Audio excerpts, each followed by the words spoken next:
जमीनें खरीदते हैं, बच्चों को गाड़ियां खरीद के देते हैं, गरीबों में हम क्यों दे भाई। तो इनकी तो सैलरी सिर्फ राशन में चली गई। जब राशन में सैलरी चली गई तो घर का किराया कौन देगा, बिजली का बिल कौन देगा। अल्लाह ने हमें किस लिए भेजा है? कभी आपने सोचा कि हम हैं क्यों, हम आए क्यों, हमें अल्लाह ने डिफरेंट जगह पैदा क्यों किया? कभी आपने उससे पूछा एक गिलास पानी पियोगे बेटा, गर्मी है ठंडा पानी पी लो। इस हाथ से देंगे अल्लाह, इस हाथ से आपकी ऐसी मदद करेगा, यकीन माने आप हैरान रह जाएंगे। अस्सलाम वालेकुम वरहमतुल्लाहि वबरकातुहू। इय्याका नअब्दु व इय्याका नस्तईन। प्लीज मेरे चैनल को सब्सक्राइब करें, लाइक करें और शेयर करें। मिस लाला रुख अपने चैनल लाला रुख ऑफिशियल के साथ आपके सामने हाजिर हैं।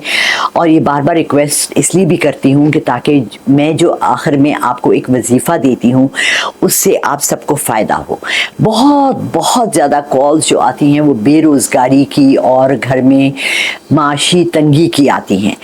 देखें, सबसे बड़ी बात यह है कि जिस मुल्क में हम रहते हैं वहाँ कोई चेक एंड बैलेंस नहीं है। जिस टॉपिक पे हम बात करने जा रहे हैं वो एक lower class and middle class और एक गरीब तबके का घर का राशन की बात कर रहे हैं।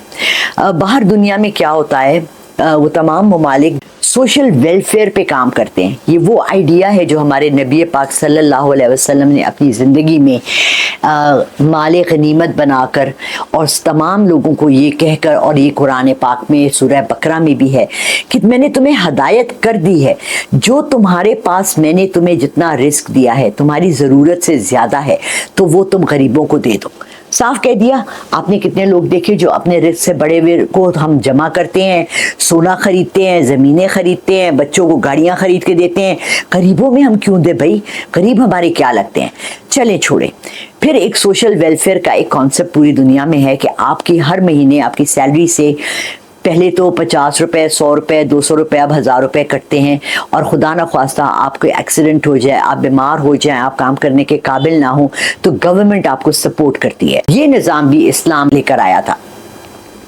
तमाम दुनिया के ममालिक ने इसको अपना लिया। यूरोप में, अमेरिका में, ऑस्ट्रेलिया में, कनाडा में, अफ्रीका में, मिडल ईस्ट में, हर जगह ये निज़ाम है सिवाय पाकिस्तान के, क्योंकि ये मुसलमानों का मुल्क नहीं है। लेट्स टेक बड़ी बड़ी चीज़ें ले लेते हैं। आप मुझे ये बताएं, हमारे घर में एक मेड है जो काम करती है, मेरे घर से वो 5000 लेती है, दूसरे घर से वो 5000 लेती है, उसके पास इस पर सिर्फ 4 घर हैं, 20,000 उसको महीने के मिलते हैं, जिसमें उसके पास घर में 3 बेटियां हैं, एक शौहर है और वो वाहिद कमाने वाली कफील है। 20,000 में वो किराया भी दे रही है, घर का राशन भी डाल रही है। अब आप मुझे बताएं कि चावल इस वक्त कितने रुपए किलो मिल रहे हैं? सबसे सस्ता चावल, सबसे गंदा चावल जिसके अंदर पत्थर और जिसको टोटा चावल कहते हैं, 200 रुपए किलो है। 5 फैमिलीज के लिए कितने किलो चावल महीने के चाहिए? मरा 10 किलो। 10 किलो अगर 200 के हिसाब से है तो कितने गए उसके? 2000 हुए। मैथ्स करें, 200 मल्टीप्लाई बाय 10, 2000। चले चावल आ गए। चीनी, अब घर में चाय सुबह शाम तो पी जाती है या एक दफ़ा भी पी जाती है। 2 किलो चीनी, 200 रुपए की चीनी भी 200-250 रुपए की है, 500 की चीनी आ गई। अब आप लगाएं कुकिंग ऑयल या घी, 600-800 का किलो। और ये लोग जो गरीब लोग हैं, इनका सिर्फ सुबह क्या होता है, पराठे बनते हैं और रात को एक खाना बनता है। इनको 4 से 5 किलो घी या तेल घर में चाहिए होता है। मीन्स 2-2,500 का तो वही आ गया। तो इनकी तो सैलरी सिर्फ राशन में चली गई। जब राशन में सैलरी चली गई तो घर का किराया कौन देगा, बिजली का बिल कौन देगा, जो ये रोज़ आती जाती हैं ट्रांसपोर्ट कौन देगा, आटा कहाँ से आएगा, बच्चों को तालीम क्या देंगे। फिर कहते हैं जी चाइल्ड लेबर नहीं होना चाहिए, हमें अपने मुल्क में ये करना चाहिए, वो करना चाहिए। क्या आप लोगों ने कभी रियलिस्टिकली सोचा है? बाहर मेरी खाला बता रही थी कि जब उनकी नौकरी गई और उनके हस्बैंड की भी जॉब नहीं थी तो गवर्नमेंट वाले आए, उनको घर में कहा कि आपके घर का अपना है? उन्होंने कहा जी। आपका बिजली का बिल कितना आता है? इतना आता है जी। आपका गैस का बिल कितना आता है? इतना आता है जी। आपकी ग्रोसरी कितने की आती है? इतने की आती है। अच्छा जी, आप बताएं कि आपका टूथपेस्ट कितने का आता है, शैम्पू कितने का आता है, सारी चीज़ों का लगा के क्या? अच्छा, आपका हर महीने का 200 पाउंड 200 पाउंड हमारे यहाँ इस वक्त 60,000 रुपए है। अगर हम उसको कन्वर्ट करते हैं, 60,000 रुपये एक बंदे का खर्चा वहाँ महीने का उन्होंने बांधा। यही खालू के लिए 400 पाउंड उनको महीने का, ये आपको 20 साल पुरानी बात बता रही हूँ, ठीक है, उनको मिलता था। हम आपने कभी आपके घर आके कभी किसी ने, आपके कंपनी के मालिक ने जब आपको चौकीदार रखा, आपको ड्राइवर रखा, कभी आपसे पूछा कि आपके कितने बच्चे हैं और आपके घर के अखराजात कितने हैं? नहीं ना। फिर अगर आप उनकी गाड़ी से कोई चीज़ चोरी करते हैं, उनके घर से कोई चीज़ चोरी करते हैं, तो आपका तो हक है ना, ये आप पे फर्ज बन गया, चोरी करना हमने खुद सिखाया। कितनी कंपनीज हैं जो, मेरे साथ ये ज़िंदगी में एक दफ़ा वाक़या हुआ, मैंने एक आदमी के साथ जॉब किया और उसने मुझे ये पूछा कि मुझे आपकी सर्विसेज 24/7 चाहिए। मैंने कहा सर 24/7 कैसे? उन्होंने कहा जी मैं जापान के साथ बिज़नेस करता हूँ, मशीन्स को इम्पोर्ट करता हूँ, तो मुझे चाहिए कि आप किसी वक्त भी अगर वहाँ से फैक्स आता है, उनको इंग्लिश नहीं आती थी, आप मुझे उसका जवाब दें। तो मैं रात को 12 बजे भी आपको कह सकता हूँ, 2 बजे भी कह सकता हूँ। मैंने कहा सर मैं तो ट्यूशन भी पढ़ाती हूँ, जो आप जो सैलरी देते हैं उसमें तो मेरे घर का खर्चा और 2 बच्चों का खर्चा नहीं चलता।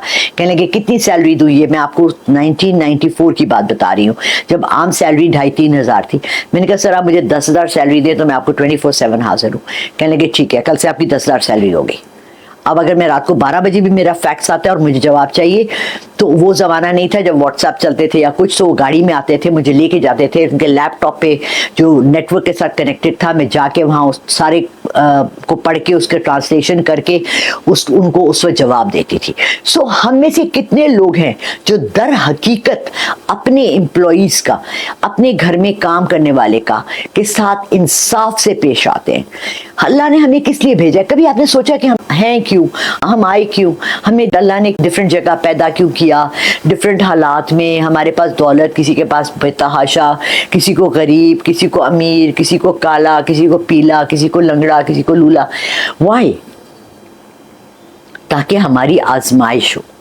कभी रात को सोने से पहले ये सोचा कि क्या मैं अपनी आजमाइश में पूरा उतरा हूँ? कितने लोग हैं जो आपके घर से आके कहते हैं कि जी हमें ठंडा पानी दे दे, बर्फ़ दे दे। मैं जब कमाहा में रह रही थी, वहाँ मेरे इर्द गिर्द बहुत से गरीब लोग रह रहे थे। मैंने 4 से 5 कौलियाँ, एक दफ़ा मेरे घर कोई बर्फ़ मांगने आया, मेरे फ्रीज़र में 2 ट्रेस थे सिर्फ। हम अमीर लोग सिर्फ 1-2 ट्रेस रखते हैं, कोल्ड ड्रिंक पी ली तो 2-3 पीस बर्फ़ के डाल दिए।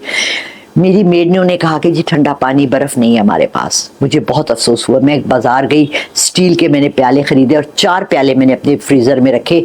मेरे पास बहुत बड़ा फ्रिज है। मैंने उसे कहा मेरे घर पे कोई अगर बर्फ़ मांगने आए तो आपने उसको मना नहीं करना।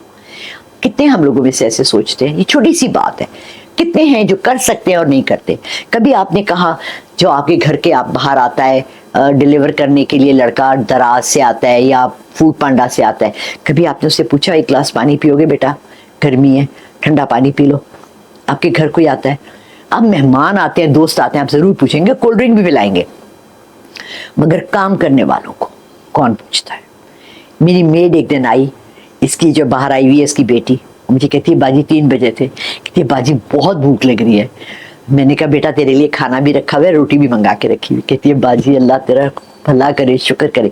कितनी दुआएं दी उसने मुझे उस वक्त, उस लम्हे जब उसको भूख लगी थी। और मैंने पहले से ये सोचा था कि अगर ये भूखी आएगी, 4 घरों का काम करके थक कर आएगी, तो इसको खाना मैं दूँ, और नहीं दिया तो मैं फ्रिज में रख दूंगी, ज़ाया तो नहीं होता।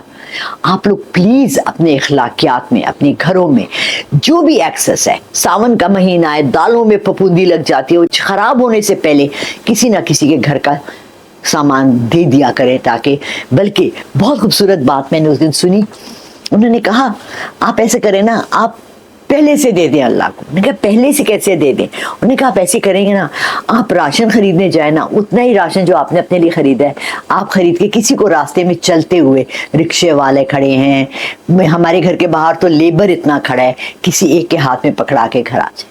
अल्लाह आपको हिसाब में बहुत हल्का हाथ रखेगा।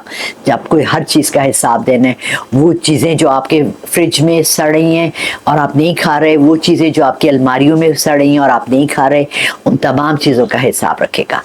हसबी अल्लाह नेमल वकील, मैंने आपको लास्ट टाइम बताया था। इस दफ़ा जो मैं आपको बता रही हूँ, या गनी हो या रज़ाक हो, या गनी हो या रज़ाक हो, हम सबको अल्लाह गनी रिस्क दे, हमें अपनी इतनी तौफीक से ज़्यादा जो भी है बांटे। इस हाथ से देंगे, अल्लाह इस हाथ से आपकी ऐसी मदद करेगा, यकीन माने आप हैरान रह जाएंगे।